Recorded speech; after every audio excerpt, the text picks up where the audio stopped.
What's up? Be the change hotline. I can't get to the phone right now. Leave a message after the beep.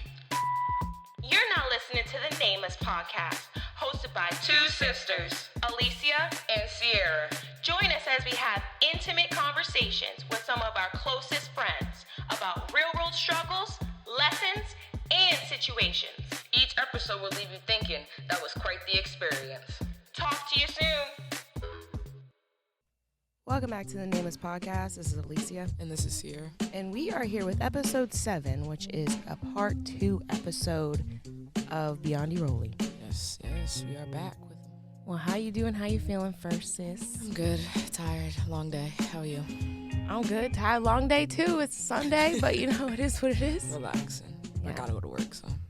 Well, I mean, I feel like you're always working every day of your life, quite frankly. I'm sorry to hear it. Unfortunately. I mean, you do, too. So. I do, yeah. Tomorrow's Monday. Jesus. But anyways, you want to drop the socials real quick. Yeah, y'all can follow us on Facebook at Official Nameless Podcast and on Instagram at Nameless_Podcast_. All right. That's what's up. And I think we actually are now, officially. Or are we at 100 on Instagram? I don't know. Remember, people keep following and unfollowing us because I think we're at 101 at this point in time. I mean, look, I'm looking but right it is, okay. I'm looking right now. I'm gonna look. Yeah, we are at 101. So who was our 100th? I don't know. Got to figure that out. Gotta figure that out. So we'll figure that out. But yeah, thank you for all of our followers and listeners. And definitely go ahead and check out part 1 of this episode with Biondi on our YouTube channel. Yes. The Nameless Podcast. You do have some videos on there. We might be posting some other extra content, but today's episode will be on there as well. Absolutely. All right, well, we do have Biondi on the phone with us. How y'all doing? What's up, bro? How you doing today? I'm good. Just making it another day. All right. You know, how was your Sunday so far? How was your weekend? It was cool. I went to work, got off work, and happy I don't have to go back till tomorrow. Thinking about sleeping in tomorrow. As you should. Okay. Hey, I wish I could do that. Right? Cannot. But no, yeah, this episode is basically part 2 of when we previously spoke with you. When was that? The beginning of December. So we are now towards the middle of February. Yeah, so we just wanted to get some more updates on what's been going on with you and kind of carry on the conversation about some of the topics we brought up in last episode. So I know we've been communicating back and forth to get this episode set up, and you did say your mom came and visited you a while ago. How was that? Yeah, moms came out here about a month ago. So, you know, that's always good to be able to see my mom and, you know, hug her. I only can imagine what she go through as far as, like, having a son this far away from home. You know, and not be able to just hug them when they want to. So, it's always good to see my mom. How far are you from your mom? Well, my mom, I'm originally from Alabama, so East Alabama at that. So, you know, that's driving is probably about 16, 18 hours, something like that. Yeah. So she actually has to fly out here. Oh, your mama love you. I mean, I make that trip too, hey? Right. So, you know, that's a journey. But, you know, a mother is worth, you know, she gonna make that trip for a child. So I love it anytime I can see it. That's good. It must mean a lot to have like a friendly face and your mom there just to talk to for even the short amount of time that you had with her. I mean, you know, it gives me an escape from being here. So don't get to catch up on everything. Sometimes I ask about the fam, you know, things going on in the neighborhood or whatever. You know, just give me like a visualization of, you know, back home versus looking at these walls every day. A little bit of normal life, normalcy. Yeah, always. Hate when visit over with. Well, hopefully she can come back soon and get to see her again. But have you had any visits from your lawyer? Do you have any updates on what's going on with your case? My mom, I just talked to her over the weekend, so he was in court Friday, but the last time I talked to him, he was supposed to meet up with my co-defendant, Aaron, because he got out almost like the first quarter of last year, so, he's trying to give him time enough to get acclimated with him getting out, getting himself together. He don't really want to make him feel like he's being rushed or anything. So, kind of like treading lightly, but he's supposed to be scheduling a meeting with him so he can get an affidavit from him as far as, giving a statement of, that I didn't do the murder, and it's pretty much helping out with the case. I hope they get that meeting soon for you, because I know it's been a while that you've been waiting for someone to speak with them, So, but other than that, they just trying to piece the case together and make sure they send a good appeal in, because you basically, in Texas, you have like one shot at this, so. Yeah, but I feel like my situation is a little different since I have someone stating that I wasn't the one that pulled the trigger, so I'm expecting a favorable decision when we do get to that point. Right, so say you get this whole appeal together and it gets denied, or like the judge doesn't allow it to go to a retrial. Like, is that it? Like, do you have any other options to file to like get your conviction overturned? At this point, probably not. So this is like because they create these rules. So when you have a trial in Texas, other states may be different, but in Texas, let's say you go to trial, you lose your trial, and they give you like 1 year to file in the state courts and the federal courts. So, most people don't have the money for a regular attorney to fight your case from the get-go. So your family either left scrambling to find an appeal attorney that's affordable, which is never the case, because the cheapest appeal attorney, that's like buying a brand new Kia. They starting off at like $15,000. So, you basically have a year, less than a year. You have about 6 months to learn law, try to file your own appeal, and, try to do for yourself before that time is exceeded. So, but being that I've been locked up so long, that's obviously been reached, but, they have, like, you could say back doors. So newly discovered evidence is one of them. So if evidence, or case in point, my co-defendant, speaking up on my behalf when he didn't do it at trial, now he's doing it. So it's like that falls up under newly discovered evidence. So we could bring that into the court. That's what opening the door for me to be able to file another appeal. So when you do that, then he can basically tie in other mistakes that they made and other objections that, he see that happened within my trial. He can bring it up and weave it into newly discovered evidence. So that's what, that's my situation right now. Well, I hope that works out for you 100%. You deserve that. Yeah, but it's just crazy to me that this is like for it all. Like if the judge decides that no, they don't care that Aaron is gonna like say that it wasn't Biondi, then it's like you have. It's just that's crazy to me. That's just it. After that, like you have. Can you go to like the Supreme Court? Like, is there a whole process? Like, I don't know. Is Texas a Commonwealth state? Or? I don't think so. I think Well, you can go to the Supreme Court, but I'm not sure as far as the procedures to to submit anything to the Supreme Court. I haven't met anybody that sent anything to the Supreme Court myself. But they do have Supreme Court cases, obviously, because I think most times you hear about someone taking their case to the Supreme Court, they're dealing with like a death penalty case.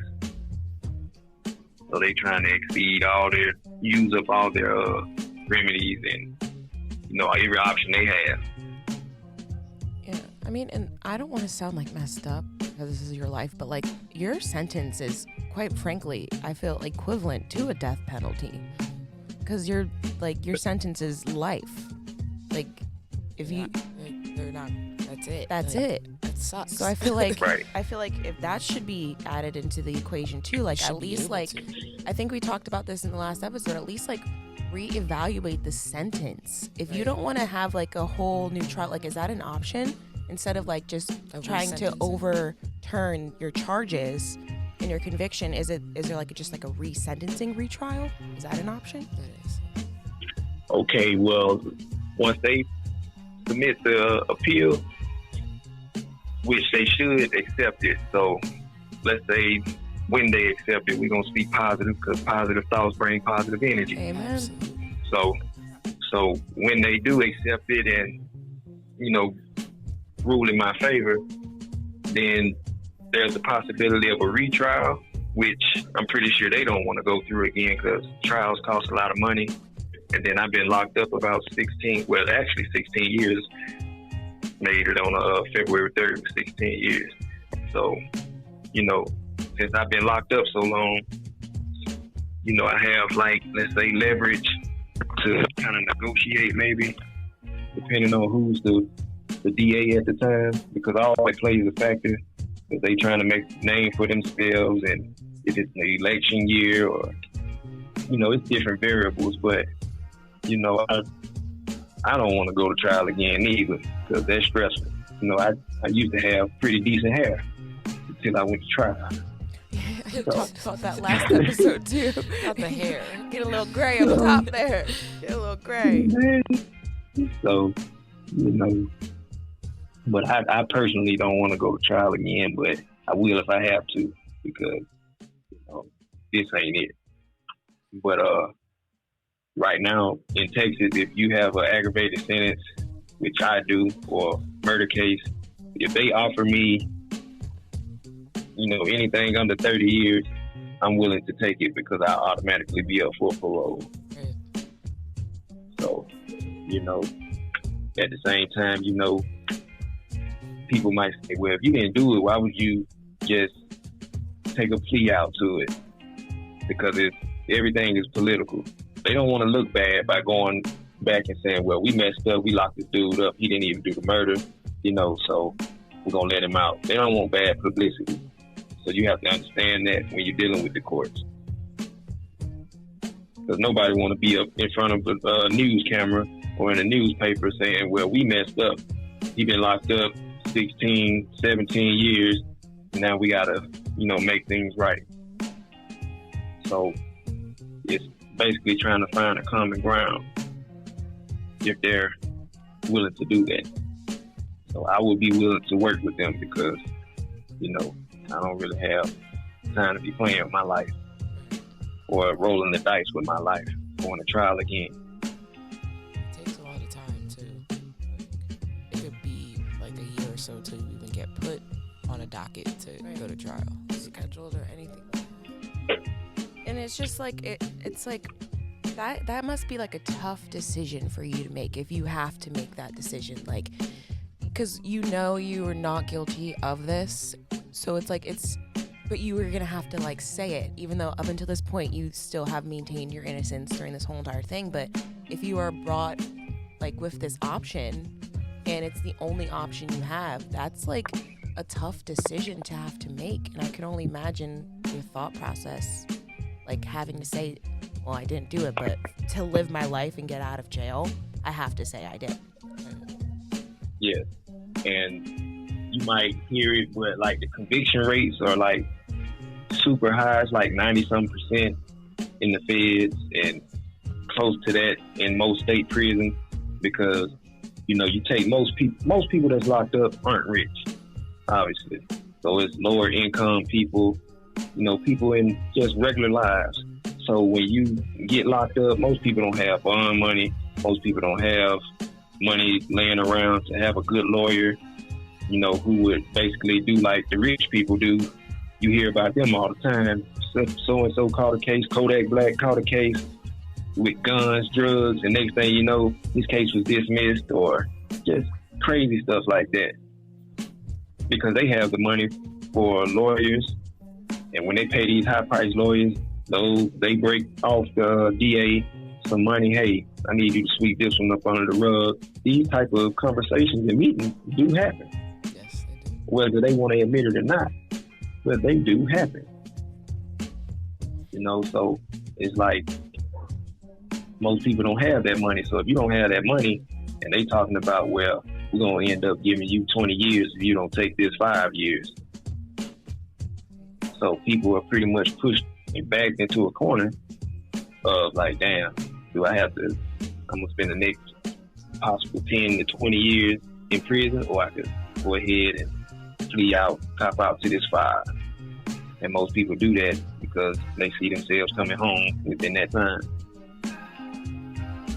So those are just some of the tricks and, games criminal justice system play with people's lives.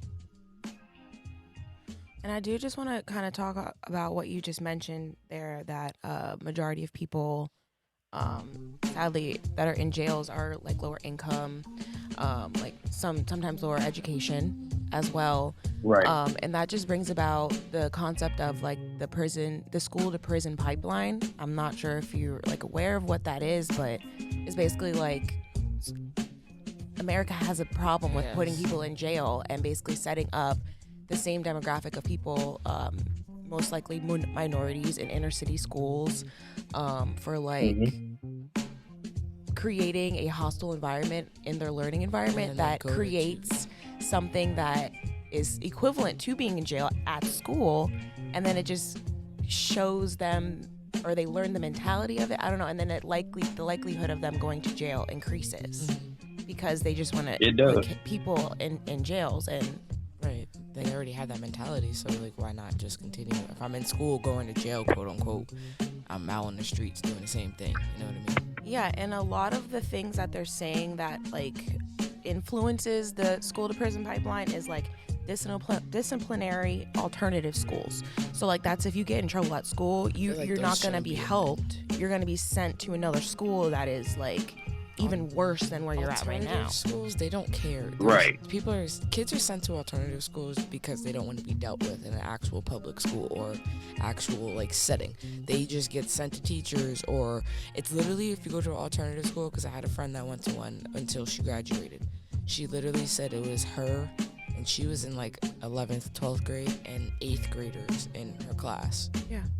7th graders, like it's literally they throw all these kids into one place and they expect them to learn all the same things, but they're all at different levels of their life. Like, yeah, but it's also like some of the kids just need additional help, right? But they're acting out, but the school is like policing them as like bad kids because they just need some additional help within the school system, right. And like that even brings about like metal detectors in schools. Like obviously nowadays you need that because of what goes on in some schools, the police presence in schools, that just like going to school every day you're seeing a cop there. I never had that. And thankfully like we did have a police officer at our school like every now and then, right. But like we didn't have to go through metal detectors and stuff like that, but they're Philadelphia. That's what I was going to say. How far is that from us? 45 minutes? That's what I was going to say, yeah. Philadelphia is so close to us, and they have kids that go to school, and they don't even learn in classes. Like, teachers don't even know what to do with these kids half the time. Exactly. But we have to think about where we grew up. Exactly. We're rural Pennsylvania, and that's inner cities Pennsylvania. Right. And it's sad, though. So, Biondi, did you experience any of that in your school? Like, high police presence during classes, like teachers fights, anything that could possibly attribute to the school to prison pipeline idea? I mean, different regions have different problems. Like if you take where I'm from, in Alabama, we don't have major gang problems. But if you take an inner city LA school like Crenshaw High School, where you have different neighborhoods and gangs, like, so the environment is totally different. But, just from my opinion, it's more or less resources for kids. Because if you don't have enough teachers, that means you have overcrowding in the classrooms. When you have overcrowding in the classrooms, teachers get frustrated. I got to keep up with all these kids, and somebody's going to get left behind. Versus, that's why people send their kids to private schools, because the classrooms are smaller. They might have 15 kids in their class versus 35. So that plays a part in it, and extracurricular activities. Parents work, and kids need rides. They just need help. Like, when I was coming up, I was blessed enough to have coaches that would understand, and like, I don't have a ride, coach. My mom don't get off work till 5:30. Don't worry about it. I'm gonna come get you. It's like it takes a village to raise a child, almost. So, I grew up during that era when there were other people who were willing to help out with other people. You just couldn't do anything, because you might get in trouble over here, get an ass whooping, and then when you get home, you got to answer to some more stuff for the same situation. So, I personally was blessed enough to have people in my life, but a lot of times it's kids without structure, without anything to do. If they don't have anything to do, they're going to go hug the block. And after that, they just going to start learning what's going on in the streets, what's going on in these rap songs. And, they think that's reality when it's not. Yeah, because 100%. Like, if a kid doesn't have anything constructive going on in their environment, whether it be at home, and then if they don't get it at home, they're not getting it at school, they're not getting it anywhere, they're going to turn to people that they may think are for them and doing things that they may think are for them as well, but are not on their best path. Yes. And it all just boils down to your home and then the school. And then, most places, we grew up where I grew up. I grew up in the hood. So the most successful people in the hood is who? The drug dealers, the robbers, people who get money. But they don't tell you the consequences of what they're doing. They just see the nice cars. Oh, he got a nice house, and he got a business over there. But everybody know he sell dope. But it's, kids think like, oh, I want that car. That's what I want to be when I grow up. And it's easy to do. So, we got to have better role models too. And kids got to be exposed to things, because if they never get outside of the neighborhood and go see, well, I can be a computer programmer, or I could go be this, that, and the third.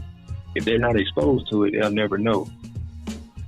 But if they just continue to see what's going on in the hood, well, I got to go work at the local factory, or I got to go work at the gas station. They think that's their world. They can't wrap their mind around being party promoters or rubbing shoulders with celebrities, just doing different things. Black people, all we know, I got to play basketball, I got to play football, or be a rapper to make it out the hood. Okay.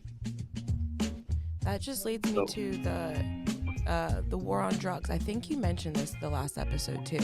How Nixon declaring the war on drugs, and it basically destroyed many future generations of minorities, especially Black people in inner cities, of even having father figures in their lives.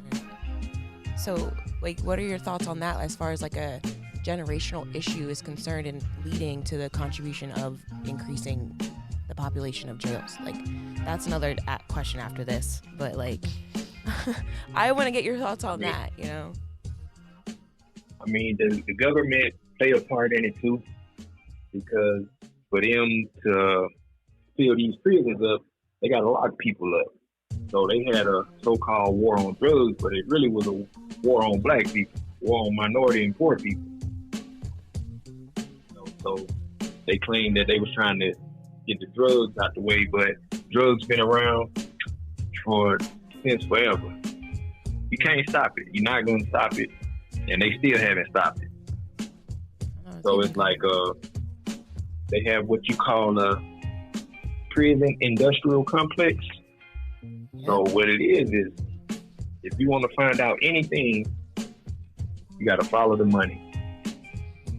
And within the prison industrial complexes, is private entities. They profit off locking people up. They don't have to disclose how they spend their money, and there's very little oversight to govern them. So take an example like the pay phones that we use here. Like the phone calls used to call y'all, those are like 6 cents per minute. And that's cheap. That's cheap. So a whole call, 20-minute call, 30-minute call, like $1.80. So if I need to take care of X amount of business a day, I got to spend $5 if I really need to be on the phone like that. But at one time, they was like $4 or $5 a call for 20 minutes. And this is still going on. People filing lawsuits because they basically take advantage of people in prison by overcharging us for services that we basically need. Like the commissary, they can mark up prices on the commissary, and we have no say-so. So for a normal pack of noodles, I remember you go get a whole case of noodles for like $2. Noodles and noodles. But, they charging us it's getting to the point where it's about to be $1 for one pack of noodles. Sorry, what? And in some places, it is already that. But so they making money. You got private prisons people don't know about. Yeah. They're taking doesn't Magic Johnson own prisons? Or Michael Jordan? Michael Jordan, yes. I wouldn't put it past him. He definitely do. He owns a few prisons. I'm not sure where they're at, but I'm pretty sure he definitely owns a few prisons. I know a couple companies that are profiting off these prison industrial complexes is McDonald's, Walmart, Starbucks, Sprint, Verizon, Victoria's Secret, JCPenney. Yeah. They make certain deals with different states, and they'll produce whatever these people need to make their product at a cheaper price. Right. And that prison system gets their cut. These companies, they get whatever product they want for a fraction of the price, and they don't have to go overseas to Vietnam or China and get their products made. They could just get these prisoners to do it. Here in Texas, we work, we don't get paid. We have a factory here on the unit. They make the shoes, the Crocs. They make Crocs, and these guys don't get paid out there. They're making money selling Crocs, but these guys don't make a penny off of it. That's crazy to me too, because Crocs are so expensive. I have Crocs on my feet right now. Do you? Do we boycott Crocs now? I wear Crocs. Respectfully, Crocs are like my number one shoe that I wear. It's just so easy to just slide on. But I did not know that where you are at, people are making Crocs and they for free. And if you don't meet your quota, your ass getting the case that day. You getting rolled up, you getting the case. Whoa, wait, what? A disciplinary case. Yes. Okay, this is something, because, okay, hold on. Do you know what the 13th Amendment is? I wanted to watch the movie, it had something to do with legalized slavery. Thank you. Yes. Okay. So great. So yeah. So the 13th Amendment, it basically abolished slavery, but it made slavery legal if you were convicted of a crime. Yes. So that is, you're literally, it's equivalent to slavery at this point in time. It is slavery. These dudes on some units, I'm on a unit, we out here in West Texas, so it ain't nothing but flat ground and dirt. They don't have real fertile fertile soil, but down by Houston and those units, in like southern Texas, them dudes are out there in the fields for like 8 hours a day, digging ditches, clearing out land. Like it might be 50 acres of tall 3-foot grass out there. At the end of that day, that shit gonna look like your front yard. And they not doing it with lawnmowers. They doing it with Aggies and pickaxes. They doing it by hand. They out there picking cotton. I told my mom I better not ever in life pick cotton for nobody. And if you don't do these jobs, they'll write you up, put you through disciplinary, you'll end up in medium custody. And if you continue to tell them people that you're not gonna work, they'll end up locking you up. You'll find yourself in high security somewhere. A 23-hour lockdown. Just for not wanting to work. So they gonna basically make you work. I'm just blessed enough to have a pretty decent job where I can benefit off what I do. And what is your job? I'm a cook. I'm a dietitian cook. You be chefing it up? I ain't whipping in the kitchen. Yeah, you know. That must be like very therapeutic though, to be able to cook while you're in there. And yeah, I get to cook my own food. Right. So I don't have to worry about if somebody washed their hands before they cook my food. Right. You know how it was made.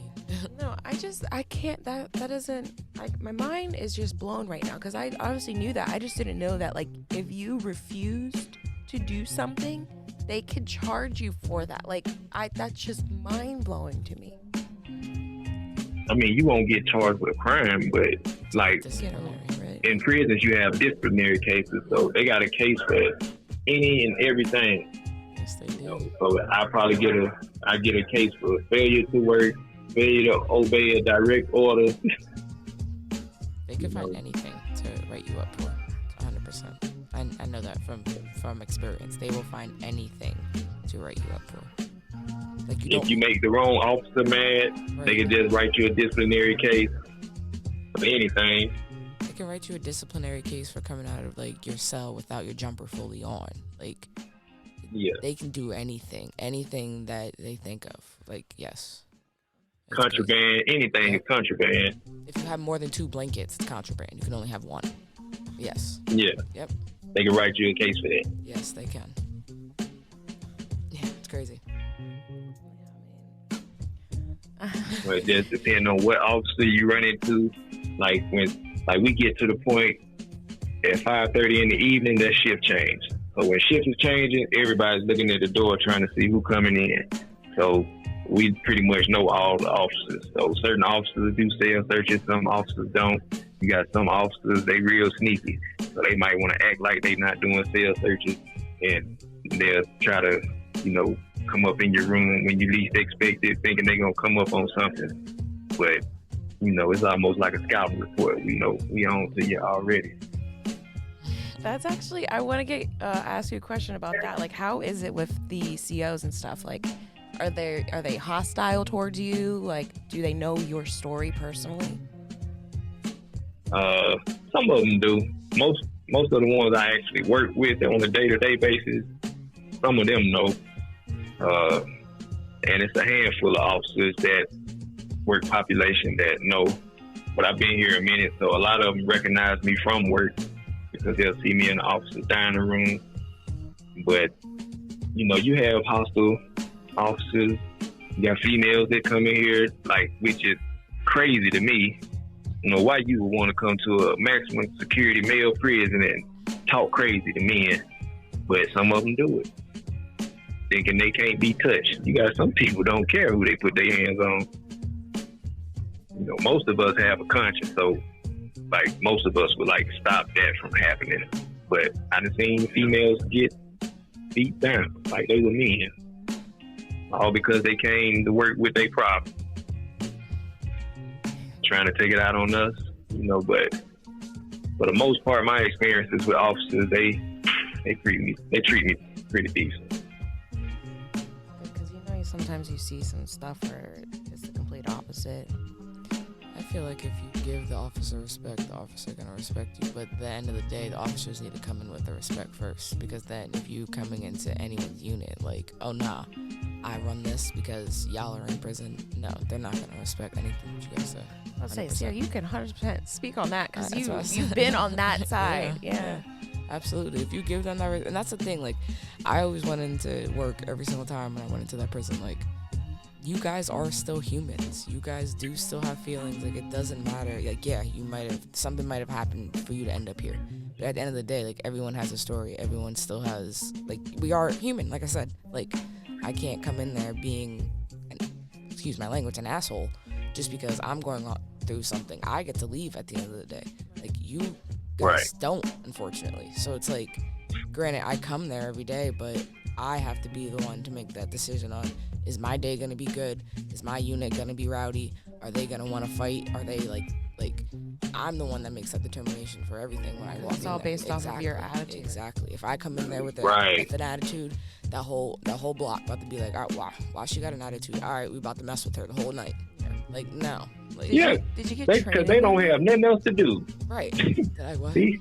Did you get training on that? Like, when you first started? We didn't get training on it. It's just we took classes. Like, they gave us courses. It was like an empathy course, like a sympathy course. How to basically determine, like I said, they come in. They might come in off of drugs, drunk, like stuff like that. So it takes them like 40. Everyone that comes in and they are under the influence, they go in suicide watch immediately. So they're level 2 immediately. Right. But it takes some people to get used to even being there. So like being a CEO that's just, all right, what happened? Like, you can talk to me, but I can't tell you any information. But if you need someone to talk to, I'm there to listen. We had classes on that, like, so That's amazing. yeah.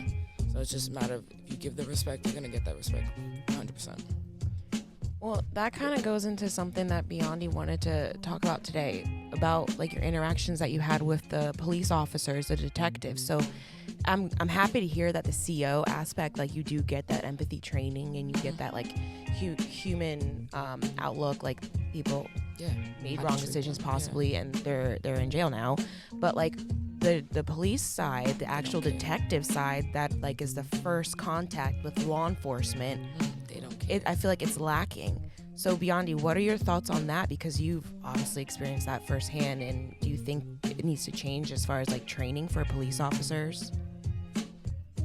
Police officers need more training, but I feel like you can't just put a police that don't know anything about the hood or haven't been around black people. You can't put him to police the hood, and you can't just put a black police officer in, a nice neighborhood and just expect him to understand the environment. A lot of white people think black people are being aggressive, but some of us just talk loud.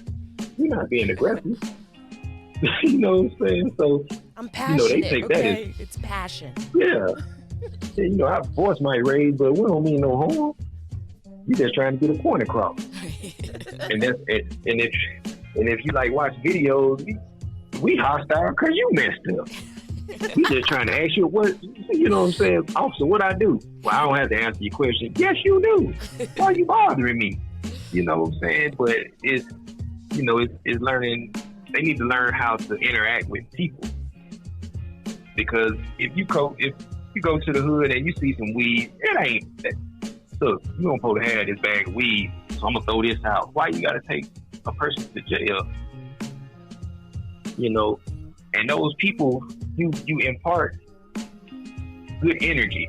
So, your name is gonna travel. Say, man, that officer right there, y'all let him make it. He let me make it one day.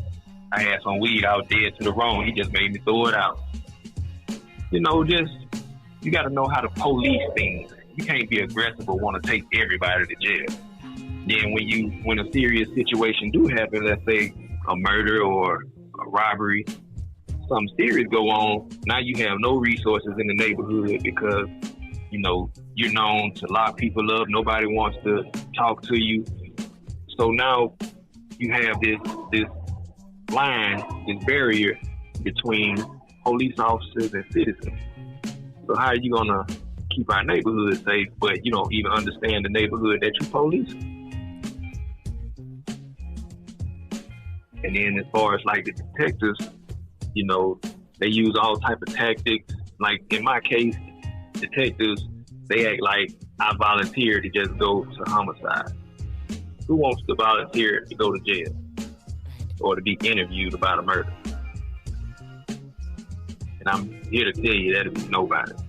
So it's like we got to understand our rights as citizens also in that aspect. If the police gonna take you to jail, there's nothing you can say. There's absolutely nothing you can say at that moment for them not to take you to jail. Whether you did it or you didn't do it. Right. If you didn't do anything, your questions need to be, can I call my lawyer? When they ask you, do you have any statements? It's no. We don't have nothing to talk about without your lawyer being present. That's why when you read your rights, you have the right to remain silent. Anything you say can and will be used against you in the court of law. But we just think that's a little script. They actually use that against you. Right. But most police will tell you, you know, you need to tell me, let me know what's going on. I'm trying to help you. Police can't help you. He's either going to take you to jail or he's not. And going back to the Miranda rights real quick, I think they made it legal in some states that police officers now do not have to read you your Miranda rights. They do not have to tell you that anymore. You don't have to ask if you want to talk. Do you want to speak with me? Yes or no? No, I'm pretty sure you could just get arrested and they don't have to tell you anything. Don't have to read your Miranda rights. Nothing like that. It's an implied thing nowadays, apparently in certain states. So how would that be implied if you never been arrested before? You just automatically know. I'm pretty sure it's a thing. That's crazy. That's insane to me because you should like you said, Biondi, people think that that's just something cops say because you've seen it in TV shows and movies, but no, legitimately they're telling you don't have to talk to us. You should probably stay quiet. You shouldn't talk to us. Even if you didn't do the crime, these people will try to piece together a crime and make it seem like you did it. And go into a courtroom and try to convince the jury they know what they're talking about. Right. You know, and know good and well that you innocent as hell, but they don't care. And a lot of times you might say something, you don't know anything about the case, but something you said was enough to where they could weave this thing together to make it sound good and get a conviction. The officers do, and the detectives, they just take to the DA what they feel like you should be charged with. And then once that's out of their hands, they don't do anything but maybe testify in court. That's the most that they do after that, once they get you to even speak. And they get in court and lie. Right. One of them was telling me that I'm going to make sure they kill you. You know, you're not going to see your family again. They was basically trying to do good cop, bad cop. But once they got in court, they was like, well, they had me doing interrogations for over 12 hours, I think. Over 12 hours. No sleep. But they tried to make it seem like I was voluntarily there. So my attorney asked during trial, okay, y'all put him in the back of a police car or a regular vehicle? But it was like a police car. Okay, could he unlock the back door by himself? No. It's how I'm there voluntary. But they'll get up there, well, we asked him, did he want something to eat? Y'all offer me a bag of peanuts. I don't want no peanuts. I'm scared to death, ready to go home. But, these are things that we normal people don't know. And then once you're in that situation, take the wrong steps trying to help yourself, so-called. And next thing you know, you dug yourself in a hole that you can't get out of. I think it's definitely needed. Criminal justice education, knowing that should be a class you should be taught at a very young age. I took one in high school. You did? Justice. Criminal justice, yeah. We went to the prison. That's what wealthy people do. Wealthy people teach their kids this. They teach them financial literacy and what to do when you get in trouble. That is true. And that, Because it leads to like, I don't know. Like if you knew that, I mean, listen, I ain't trying to expose myself, but I've been run with the law a few times, and I should have definitely kept my mouth quiet. But yeah, if I didn't say anything, I mean, nothing would have happened because they couldn't have proved anything at that point. But yeah, I didn't know that. I was like, yeah, I'm gonna be truthful. I'm gonna tell, yes, officer, yes. Well, you dumb. the truth. The truth will set you free. That's Who all she told that thought. lie? That's all she thought. Oh, I thought, but yeah, no, that's the thing. I didn't know. Like, we weren't ever taught that. Like, just, I mean, also, you've had some run-ins too, Ciarra. Don't act all Miss Innocent over there. I said me too, same, yes. But your situation was people were told on you. Right. So, People, Right. I mean, the first time, yes. The second time, I just let it free, too. I mean, you came to get me the second time, so. What? When at the DUI. Oh, yeah. Dang, you're putting yourself on blast real quick. But yeah. Like me, I basically admitted of being at the scene, which was enough for them to, okay, that's enough to lock him up on. Right. And then we're just trying to figure it out later on. But just something simple as that. Like if I had just sat there and didn't say nothing, let me talk to my lawyer. Well, we'll call your lawyer for you. Just talk to us. That's why they try to talk to you before a lawyer get there, because the lawyer is not going to let you say anything crazy. Right. Because you're going to talk through him basically. Like before you answer, y'all going to huddle up. He's going to tell you, don't say that. Matter of fact, don't say nothing. Yeah. So And they're going to be like, well, what evidence do you have on my client? They probably not going to have anything, because if they had some, they wouldn't be asking you any questions. So you were on the same train. Truth set you free. Yeah, I was there, but I didn't do it. You know, it was the same type of thing, because you were just being truthful and honest. And then they just decided to pin you with all of this. It's crazy. So it's a complex universe dealing with police and court. I just caution everybody, if you're doing something you ain't got no business doing, please stop. Please stop. Because you could be like wrong place, wrong time, and your whole life changes. Overnight. One decision can change your life for decades. Well, I do just kind of want to switch it up a little bit on a little lighter note. Like, what are your goals of, like, when you get out? Like, what do you want to do with your life? What does Biondi want to be when he gets out? Because we're doing that positivity. I want to put on some running shoes and chase a bag. Yes. But, you know, I aspire to be in transport business. I've been reading books as far as dealing with transportation on the freight and freight brokerage. So I like to one day own at least about 3 to 5 18-wheelers and box trucks and pickup trucks to do hot shot hauling, because I asked myself, I was like, what can I do when I get out of prison to make enough money to support me and a family?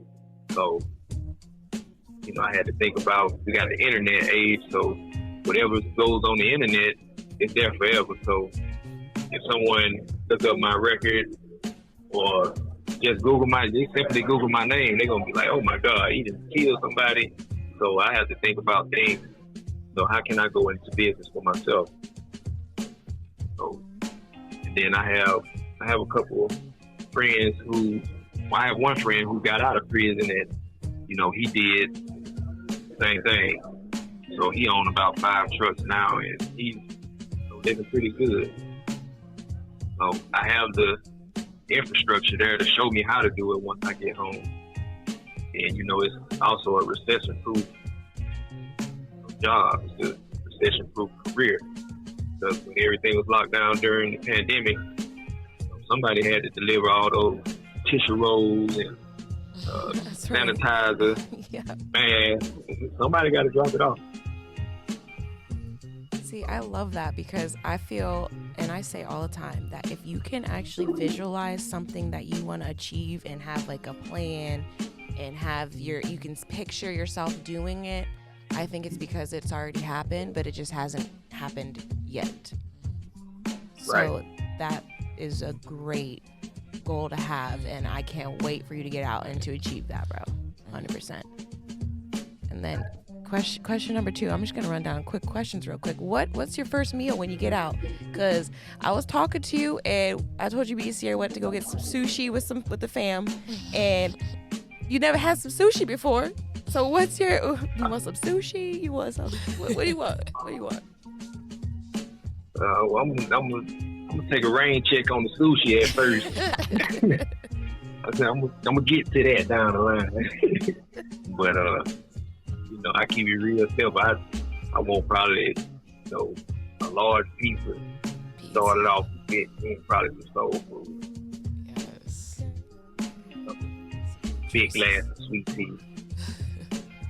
I bet that sweet tea down in Texas is nothing to play Sweet. with. Yeah, that's why they call it sweet tea. So that's basic. And then I don't know, like, what else do you want to do? Like when you get out, like what's the first stop you're gonna make when you get out? If I could plan it and it go according to plan, I like to surprise my mom. Yeah, like just don't tell her you're getting out at all.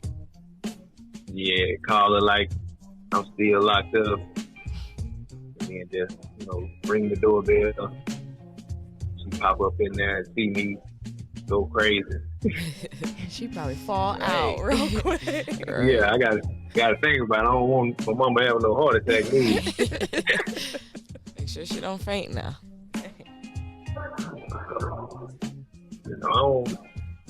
I'm not a difficult person. I'm simple. Just want to get out and enjoy my life. Do the simple things. I don't have to be rich, but I want to enjoy myself, though. Absolutely. You deserve it. Yeah. I think it's going to happen. That's what I'm saying. If you can picture it, you got the thoughts and ideas, that means it's going to happen, bro. And we definitely want to get another updated episode in when you have some more information on your lawyer, talking to Aaron for a fact, because I want to know what's going on with that. And hopefully you can get an update yourself even sometime soon. Okay, as soon as I do, I'll let y'all know. I bet you will.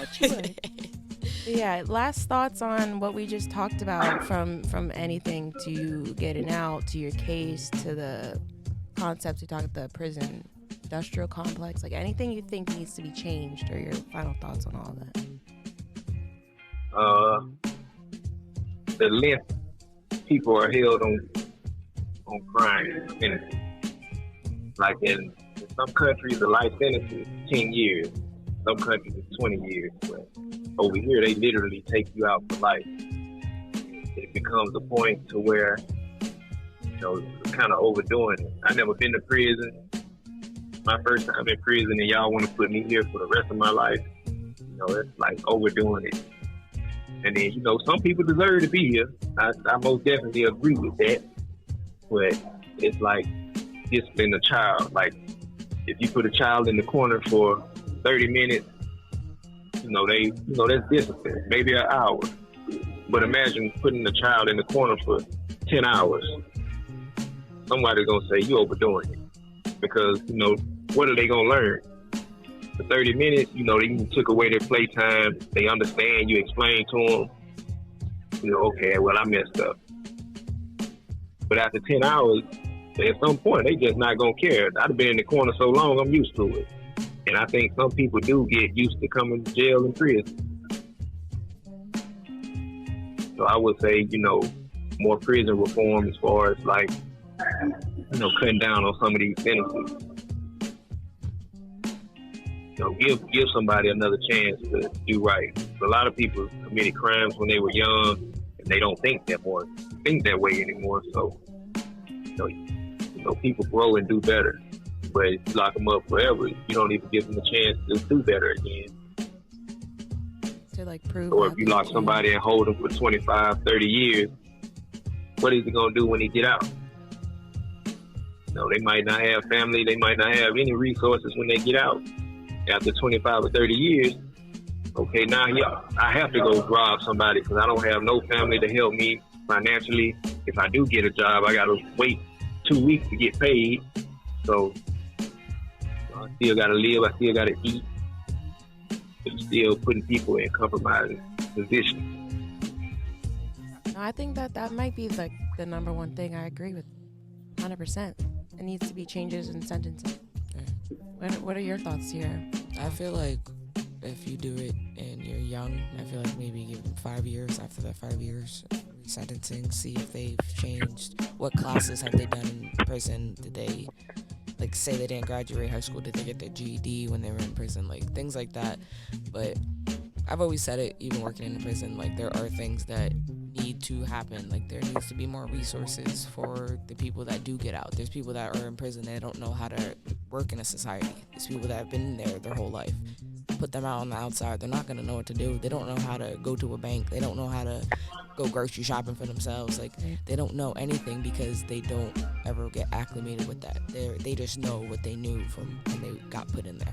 That could be years ago, So at the end of the day, I just feel just more reform. I feel like we've all been saying it, but there's more resources that need to happen for prisons. And if you did do it as a juvenile, let them get a resentence. They did it as they were young. They weren't mature enough. You know what I mean? Yeah, I agree with that. And I also think there definitely should be, like Biondi mentioned, some more changes as far as detective. The caring aspect, the humanity aspect of the job needs to be brought back.